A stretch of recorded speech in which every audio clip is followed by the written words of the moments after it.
Beata Bogna es doctora y profesora de Relaciones Internacionales en el TEC de Monterrey. Fue embajadora de Polonia en México y Centroamérica entre 2014 y 2018. Por su labor diplomática recibió la condecoración de la Orden Mexicana del Águila Azteca en el grado de banda. En los años de 2004-2013 trabajó en el Instituto Polaco de Asuntos Internacionales en Varsovia. En esta institución pública de análisis e investigación sobre temas internacionales, se desempeñó consecutivamente como analista de relaciones internacionales, coordinadora de programa europeo, jefa del Departamento de Investigación y Análisis y vicedirectora. Durante su carrera profesional, escribió y coordinó numerosos análisis sobre relaciones internacionales en la Unión Europea, Polonia, España y América Latina. En la actualidad es también comentarista de temas internacionales y columnista en El Heraldo de México. Forma parte del COMEX y actualmente combina su pasión por temas internacionales con actividad empresarial. Y justamente para empezar el tema, no sé si nos podría compartir un poco de su experiencia con la transición del comunismo a la democracia. Tengo que decirles que cuando yo estuve estudiando o empezando mi carrera universitaria por ahí en Polonia, después estuve en España, justo se hablaba mucho de la transición democrática precisamente en Europa, Europa del Este, llamada en aquel entonces Europa Central y Oriental, porque cayó el comunismo y todos los países pues estaban haciendo transición al paso desde regímenes autoritarios hacia la democracia. O sea, era una época, yo diría, muy convulsa, muy incierta, pero también con mucho optimismo, porque después de 4 décadas, pues por fin desapareció el comunismo y había esa posibilidad de cambiar, transformar totalmente el sistema, sumarse a Europa Occidental, que era como el modelo para nosotros, para los países de Europa Central, Oriental, como modelo, digamos, de los países democráticos, economías de mercado. Hoy en día estamos viviendo una época muy distinta, es la época del pesimismo, desafortunadamente, ¿no? O sea, les toca ver a ustedes, a mí también, aunque tuve la suerte de ver lo optimístico, lo positivo también, les toca ver justamente pues el deterioro de... La buena noticia es que la democratización son ondas, ondas que crecen y que bajan, y entonces en ese sentido, pues igual en 20, 30 años, cuando van a estar por aquí hablando a sus estudiantes, quizás pues dirán, pues sí, a mí me tocó ver precisamente el deterioro, pero ahora estamos en una fase, digamos, ya de mejor. Entonces hay que siempre tener esta perspectiva, yo diría, de mediano largo plazo, para saber apreciar cómo son esos cambios, esas transformaciones en diferentes países y que tienen obviamente ese contexto internacional muy importante. De la transición democrática, que en caso de Polonia inició básicamente con pues, una mesa redonda, un acuerdo, o mejor dicho, primero hubo una profunda crisis económica que llevó al descontento, creación del sindicato Solidaridad, que seguramente pues muchos han escuchado, también el apellido, el nombre de Lech Wałęsa, quien fue el líder de este sindicato Solidaridad, y a raíz de todo eso pues se generó, se puede decir, una fuerza importante para hacer transición en Polonia. A todo eso se suma el factor de la Unión Soviética, que también pues llega al poder Gorbachev y hay una transición, hay una apertura que facilita a los países del bloque comunista en general de transitar hacia la democracia. Y dando un brinco un poco en el tiempo a hoy en día, a meses de cumplir casi 2 años de la pandemia, y desde el inicio se dio como hubo mucha especulación sobre la eficacia entre las democracias y los regímenes autoritarios y qué tan eficientes eran manejando la pandemia. Y la pregunta va en el sentido de qué tan eficientes han sido los organismos como la Unión Europea, por ejemplo, en el manejo de la pandemia frente a los gobiernos que son más autoritarios en este. Es muy interesante el punto que estás tocando, porque pues estamos viendo aquí el problema, qué tan eficaces son las democracias en proveer, se puede decir, la seguridad, la salud, educación y otros aspectos cruciales para un ciudadano, ¿no? Y en ese sentido no cabe duda que los regímenes autoritarios, por su propia naturaleza, cuentan con herramientas, yo diría, más eficaces para obligar a los ciudadanos a quedarse en sus casas. básicamente. Eso no cabe duda que la fuerza, digamos, policíaca, incluso militar, pues es muy fácil desplegar, tomando en consideración pues las particularidades de los regímenes autoritarios o las dictaduras. En ese sentido, sí, no cabe duda que los regímenes autoritarios, China, aquí es el ejemplo muy claro, pues han sido pues muy eficaces en cuanto a impedir a la población que se mueva y a raíz de eso pues frenar la pandemia en sus orígenes. Las democracias pues tienen obviamente otra forma de funcionar, cuentan o toman en consideración las libertades individuales de los ciudadanos y toman en consideración también las opiniones de los ciudadanos, algo que no ocurre en los regímenes autoritarios. Entonces, en ese sentido, sí ha habido países democráticos que han tardado con su respuesta a la pandemia, a veces ignorando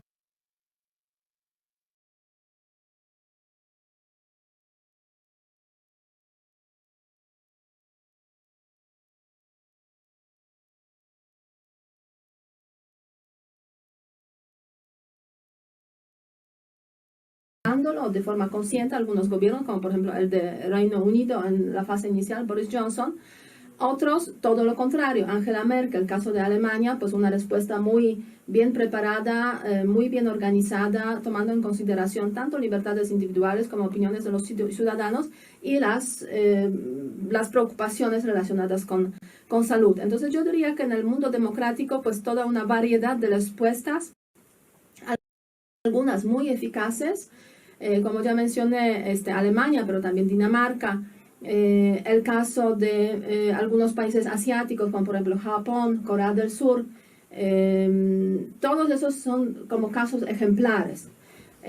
Falló mucho la respuesta de los Estados Unidos con el presidente Trump, que pues se declaraba pues no creyente en el tema de la pandemia y considerando que la respuesta. Entonces, sí, la verdad es que sí, hay que decirlo con claridad, que quizás en ese contexto de la pandemia, la democracia o las particularidades del sistema democrático pues han sido víctimas precisamente en el contexto de la pandemia. Y eso así se ha intentado también demostrarlo, un poco manipulando esos mensajes de es que los chinos son mejores en responder a la pandemia. Sí, claro, si te callan la boca y te impiden con fuerza, digamos, moverte, pues obviamente cualquiera sería mejor, ¿no? En respuesta a la pandemia. Ahora bien, otros países pues han sabido, a pesar de limitaciones que impone la democracia, han sabido responder de forma correcta. Mucho depende, la verdad es que del gobierno y de la política pública que se aplicó en ese. Si hablamos de la Unión Europea, al final la Unión Europea supo responder de forma conjunta, aunque tardó un poco en esa respuesta. Los inicios de la pandemia relacionados obviamente con Italia, con España, pues han sido dos primeras señales muy fuertes de que hay que hacer algo, pero bueno, era inicio de la pandemia y tampoco se sabía bien por dónde va a ir ese asunto. Algunos meses después llega una respuesta mucho más, se puede decir, unificada, conjunta de la Unión Europea. Entonces sí, si quisiéramos concluir ese tema de la respuesta a quienes han sido más eficaces, menos eficaces, pues sí, los autoritarios, no cabe duda, tienen más herramientas para obligar a que nos quedemos en casa y nos callemos. Bueno, y finalmente, un poco en el tema de la democracia, ¿cómo ha evolucionado? Hace unos meses, digamos, tal vez un año más o menos, vimos alrededor de todo el mundo y específicamente la pregunta va hacia Europa, vimos una ola populista y de extremismos de extrema derecha en Europa. ¿Siguen siendo una amenaza para la democracia europea o ya se ha ido diluyendo? ¿Cuál es el panorama con estas olas extremistas? Sí, yo empezaré a responder a esa pregunta con lo que ocurrió en el año 2008. En 2008 empezó una crisis económica muy fuerte en el mundo a raíz de la caída del banco estadounidense Lehman Brothers. Y esa caída, pues, el resultado de esta caída fue el inicio de una crisis muy profunda económica en el contexto de la Unión Europea en 2008, después 2010, Grecia está al borde de la bancarrota y se puede decir casi la eurozona está al borde de un precipicio a punto de caerse, desaparecer, etcétera, etcétera. Toda esa crisis económica que costó mucho, digamos, a varios países, costó también mucho a las sociedades de esos países. No solamente Grecia, que lo sufrió de forma extrema, pero hemos visto, la verdad es que afectaciones por esa crisis económica a amplios grupos sociales en prácticamente todos los países de la Unión Europea. Y ese caldo de cultivo fue un caldo de cultivo precisamente, ese trauma post-crisis, un caldo de cultivo extraordinario precisamente para diferentes partidos de extrema derecha que ya han existido en Europa, en la Unión Europea, pero que han sido muy marginalizados, o sea, han existido por ahí con sus discursos que nadie los escuchaba. Ahora bien, en el contexto de esta crisis, de este trauma post-crisis y de esa desesperación de mucha gente, pues la gente empieza a escuchar tiende a escuchar los mensajes, digamos, simples, de carácter populista en muchas ocasiones, contra el gobierno que no supo, digamos, atender bien el tema de la crisis, y eso facilita o eso hace que esos partidos de extrema derecha pues tengan en algún momento determinado una mayor presencia en diferentes países de la Unión Europea. Todos esos partidos se alimentan básicamente con la crisis migratoria que llega poco después de 2008-2010, que es 2015 a raíz precisamente de la guerra civil en Siria. Entonces sí, es una etapa en la cual pues algunos partidos incluso de extrema derecha llegan a formar parte de los parlamentos nacionales y por ahí se meten en algunos gobiernos de forma no tan presente, pero sí. Ahora bien, ¿están avanzando esos partidos o no ahora en esos momentos? Yo diría que estamos ya después de esa etapa de crecimiento de esos partidos y lo hemos visto a raíz de 2 o 3 acontecimientos. Y hemos pasado a la etapa precisamente cuando ya están un poco, digamos, dentro del sistema, pero no tan presentes, no están creciendo más.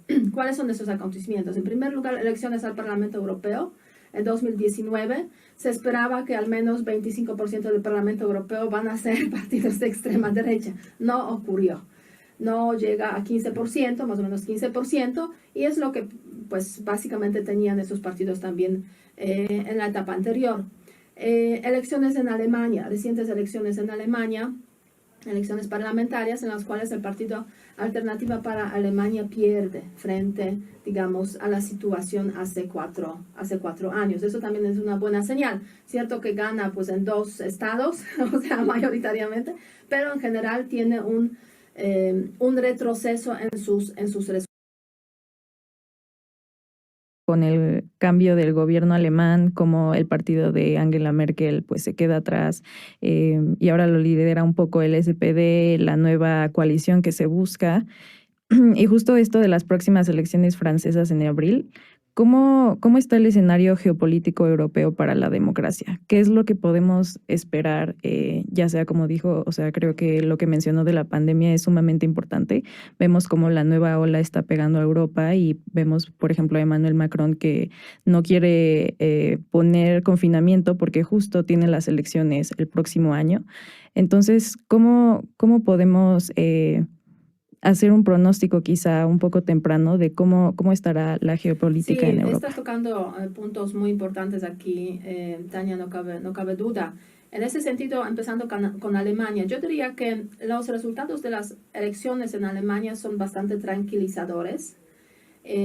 Ahora en este momento pues estamos viendo, digamos, el proceso de la negociación de una coalición que va a ser de 3 partidos, liderada por precisamente socialdemócratas, SPD de Olaf Scholz, junto con los liberales, FPD y el Partido Verde, los verdes que han ganado mucho realmente en esas elecciones.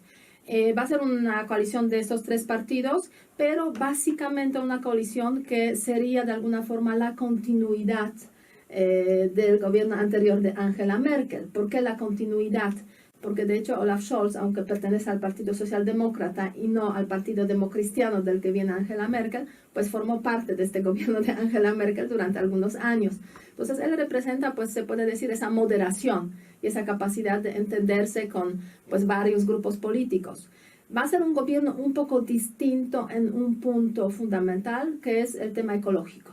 O sea, un gobierno que va a apostar mucho más por el tema ecológico, de acuerdo además con lo que pues vemos en general en el contexto de la Unión Europea y del Pacto Verde de la Unión Europea. Y un gobierno del que pues la verdad es que no podemos esperar como que cambios bruscos en cuanto a la principal dirección que tiene Alemania en su política exterior. O sea, Unión Europea como la base, el punto esencial de la política exterior alemana seguirá. El punto el asunto a preguntar obviamente es el siguiente: si Olaf Scholz tendrá la misma capacidad de interlocución que tuvo Angela Merkel, pues con los líderes de los 26 países de la Unión Europea, que ella hizo una gran labor, se puede decir, de saber consensuar a veces o encontrar consensos en situaciones totalmente pues desesperadas y sin solución, ¿no? Entonces, con Rusia y China, ¿no? Con Rusia y China, bueno, fue un poco criticada también por el tema de Rusia y China, Angela Merkel, por ser pues poco crítica, ¿no? Pero bueno, eso quizás le permitió a Angela Merkel también pues tener un mayor entendimiento y realmente pues bajar un poco las tensiones en algunos momentos pues cuando estaban creciendo. Pero el tema fundamental en el contexto de la Unión Europea es cómo entenderse con los otros líderes o con otros jefes de Estado o jefes de gobierno de la Unión Europea, de los, al fin y al cabo, 27 países, ¿no? Alemania es grande que siempre pues da miedo a muchos, ¿no? Sobre todo a los vecinos, pero es el país sin el cual la Unión Europea no puede avanzar, porque ahí está el financiamiento, una parte importante del financiamiento. Ahí están los planes de rescate también. En el caso de Grecia, recordemos la crisis económica, pero también la crisis migratoria. Alemania fue el país que marcó muy bien la tendencia, claramente la tendencia. Tenemos que ayudar en caso de Siria, ¿no? Tenemos que ayudar a los refugiados, etcétera, etcétera. Entonces es un país esencial y yo estaría tranquila por la coalición. Lo que me preocupa es cuánto tiempo tardará Olaf Scholz en tener ese mismo grado de interlocución que tuvo Angela después de, pues no olvidemos, 16 años que estuvo en el gobierno. El tema de Francia, pues sí es un signo de interrogación mucho más grande, mientras que Alemania podemos estar bastante tranquilos. Francia sí es lo que realmente preocupa, porque imaginémonos que en un escenario hipotético gana la presidencia Marine Le Pen. Sería una gran sorpresa para la Unión Europea, que un país tradicionalmente pro-europeo, pro-integración, y a favor de la profundización de la integración europea, está gobernado por una persona que en un momento determinado decía tenemos que salirnos de la Unión Europea o estar fuera de la eurozona. O sea, ahora ya se han un poco, se puede decir, bajado esos elementos del discurso de Marine Le Pen, porque pues también pues tiene que adaptarse a la realidad francesa, ¿no? Pero es una persona que tiene una actitud pues asertiva hacia la Unión Europea. Claro, ¿qué significa eso para la Unión Europea? Que el motor franco-alemán, que tradicionalmente jugaba ese papel de impulsar el proceso de la integración, pues quizás estaría solamente con un motor, ¿no? El motor alemán y el motor francés por ahí pues muy debilitado, y también en una situación muy particular cuando la Unión Europea ya no está con el Reino Unido.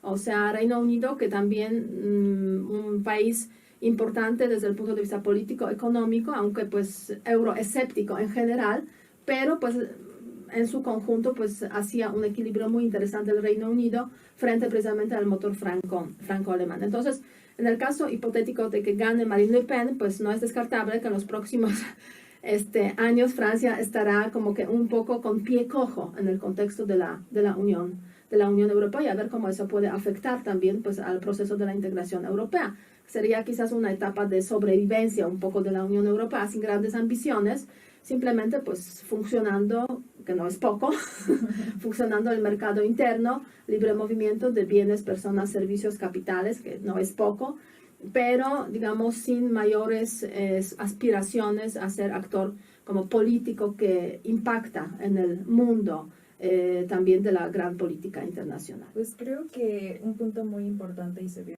reflejado hace unos meses con la crisis de Afganistán es la migración.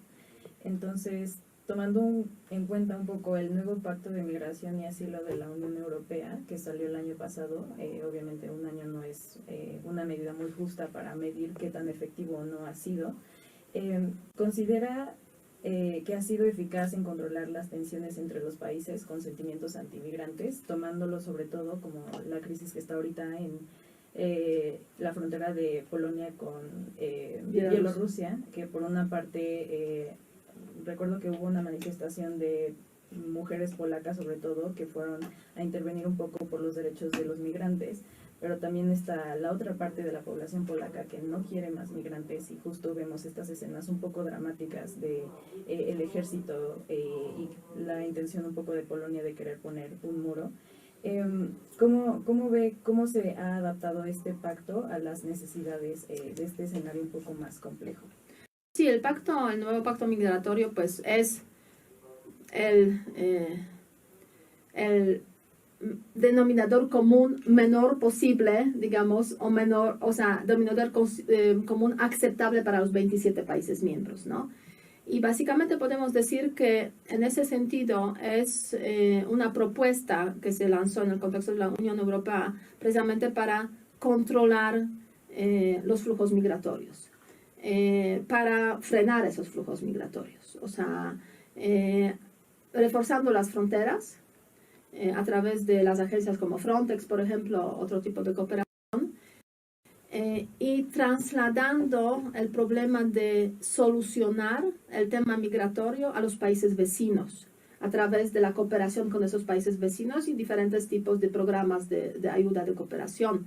¿Cuáles son esos países vecinos cruciales o claves en ese contexto? Turquía, tomando en consideración los flujos de los migrantes que vienen de Medio Oriente.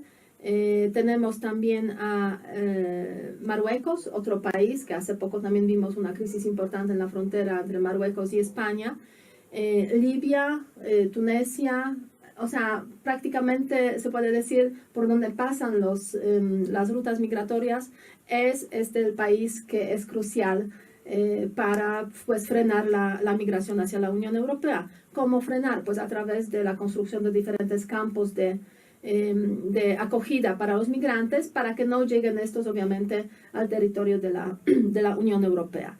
Ese pacto migratorio pues, ha sido muy criticado por muchas organizaciones de derechos humanos, ha sido criticado obviamente por muchos actores importantes en ese contexto, organizaciones internacionales incluso en ese contexto migratorio, pero es en ese contexto, en esos momentos que estamos viviendo, lo único que han aceptado los países miembros. Y esos países miembros, a pesar de que muchos de ellos sí tienen un discurso pro-migrante, la verdad es que pues no tienen otra opción frente también a sus ciudadanos, ¿no? A los ciudadanos que se han vuelto antimigrantes en general en la Unión Europea. Si hacen, por ejemplo, encuestas, se han hecho muchas sobre el tema que si se considera que debería llegar más migrantes, menos migrantes o mantener el nivel. En general en Europa vemos que los ciudadanos quieren menos migrantes en sus países. Entonces es lo que hay y lo podemos criticar y yo creo que hay que criticarlo, pero la Unión Europea es una organización, un territorio, un espacio que no quiere aceptar muchos migrantes, digamos, en su territorio, dentro de sus fronteras, precisamente por las tensiones que eso genera con la población local y especialmente en los países fronterizos de la Unión Europea, como el caso de España, el caso de Italia, muy, muy sonado el caso de Grecia, ahora el caso de... Ahora bien, el tema migrante en los últimos tiempos se está convirtiendo en el arma que usan varios países para presionar a los otros en sus políticas. Y lo vemos ahora también en el caso de Polonia y Bielorrusia. Bielorrusia lleva varias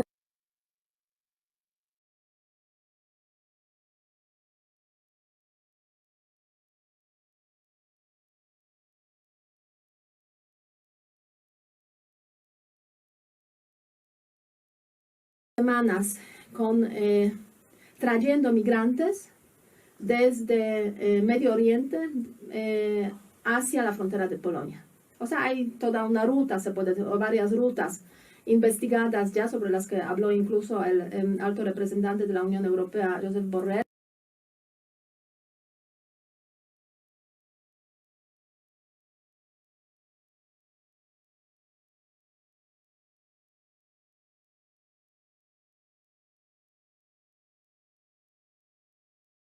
Hace poco en el Parlamento Europeo, las rutas de tráfico de migrantes en los cuales está involucrada Bielorrusia y a raíz de los cuales de esta práctica llegan los migrantes de Irak, de Yemen, de Siria precisamente a Bielorrusia.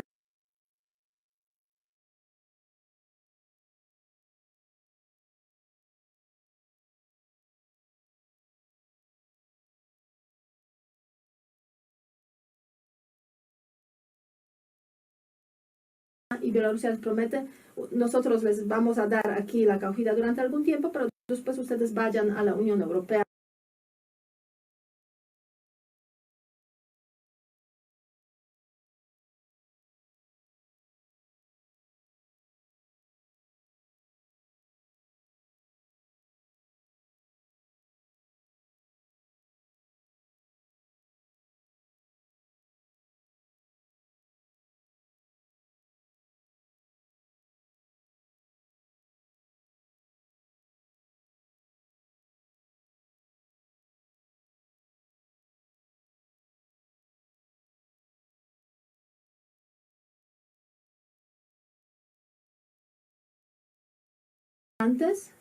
Desde Medio Oriente hacia la frontera de Polonia. O sea, hay toda una ruta, o varias rutas investigadas ya sobre las que habló incluso el alto representante de la Unión Europea, Josep Borrell, hace poco en el Parlamento Europeo. Las rutas de tráfico de migrantes en los cuales está involucrada Bielorrusia, y a raíz de los cuales de esta práctica llegan los migrantes de Irak, de Yemen, de Siria precisamente a Bielorrusia, y Bielorrusia les promete, nosotros les vamos a dar aquí la acogida durante algún tiempo, pero después ustedes vayan a la Unión Europea para pedir ahí asilo. Entonces se generó una situación en la cual en la frontera de Polonia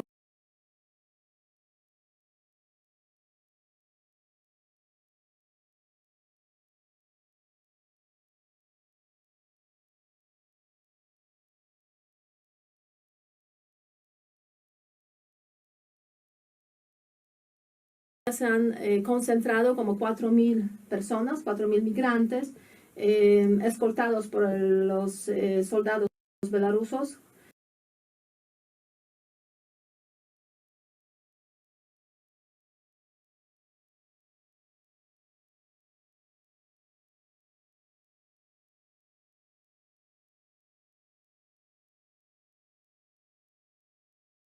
Quienes pues les apoyan obviamente, y están generando una situación de una gran tensión porque la parte polaca dijo no les dejamos pasar. Porque bueno, cada país está en su derecho, se puede decir, de pues cerrar su frontera.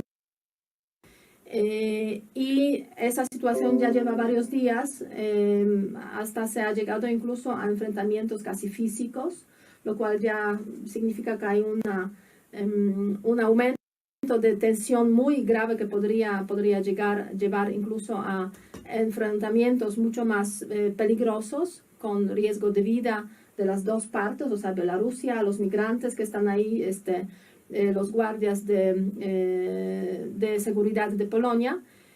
Y en todo eso pues se involucra la comunidad internacional, porque la frontera entre Polonia y Bielorrusia es la frontera con la Unión Europea. En ese sentido, pues ha habido declaraciones de apoyo desde la Unión Europea, desde la Alianza Atlántica, desde los Estados Unidos, que Bielorrusia no puede usar de forma política a los migrantes, porque pues, o sea, es inaceptable, se llama guerra híbrida, directamente lo llamaron así. Parece que después de esos días de una tensión muy elevada, pues hay un cierto acuerdo, empieza a haber un cierto acuerdo y Bielorrusia ha empezado a regresar. Sí, o sea, creo que vemos muy claro lo que nos contaba al inicio, cómo a pesar de que la democracia quizás no es el sistema perfecto, es la mejor opción que tenemos. Creo que Winston Churchill también lo decía. Y creo que en este caso de Polonia se ve muy evidente, ¿no? Hace unas 2-3 semanas, no sé, estaba un poco la polémica del Polexit, pero ahorita con esta nueva crisis vemos un apoyo total de la Unión Europea y de otros países hacia pues la situación que está pasando. Entonces, para terminar en esa nota un poco más de esperanza en la democracia y cómo ha estado desarrollándose, en su opinión, ¿cuáles han sido los mayores logros de la democracia en Europa? Y un poco, para terminar igual en una nota un poco feminista, ¿cuál es el rol de la mujer en la democracia hoy en día? Mira, pues el mayor logro de la democracia en Europa, yo diría, convertir a los enemigos en amigos. Y es el proyecto de la integración europea, básicamente. No olvidemos que después de la Segunda Guerra Mundial, pues básicamente tenemos a países totalmente, o sea, destruidos y además enfrentados, y los pueblos, las sociedades enfrentadas, ¿no? O sea, Alemania, que fue el país que desató la Segunda Guerra Mundial, pues destruyó a muchas vidas y destruyó y generó enemigos en toda Europa. Entonces el proyecto, la democracia en general, la transparencia y se puede decir esas ganas de cooperación, colaboración a través de relaciones económicas, relaciones políticas, lo que hicieron fue eso, el proyecto de la integración europea, que sirvió básicamente para convertir a los enemigos en amigos, ¿no? En los países que cooperan, a pesar de las diferencias que pueden tener, obviamente, pero las diferencias ya no se solucionan de forma militar, de forma bélica, se solucionan de forma pacífica. Y puede haber muchísimas diferencias, como el caso de Polonia, por ejemplo, en el contexto de la Unión Europea. Pero siguen siendo países amigos, digamos, dentro del mismo espacio, compartiendo precisamente esos principios democráticos. Ahora bien, las mujeres, que inició pues hace ya muchas décadas, pues ha sido una lucha también por la democracia, ¿no? Porque se trata de la igualdad, por ejemplo, derecho al voto, en primer lugar, en la primera instancia. Un derecho que pues ha ocupado a las, o sea, luchar por ese derecho al voto, pues ha ocupado a las mujeres durante pues las primeras décadas, se puede decir, del siglo XX. Entonces, en ese sentido, las mujeres es parte precisamente de esa lucha por la democracia, por la igualdad, por el reconocimiento de todos, de los derechos de todos los grupos, incluidas las minorías, que muchas veces hablaba de democracia como es la voz de las mayorías, no, ahí también están las voces de pues las minorías en muchas ocasiones que hay que tomar en consideración.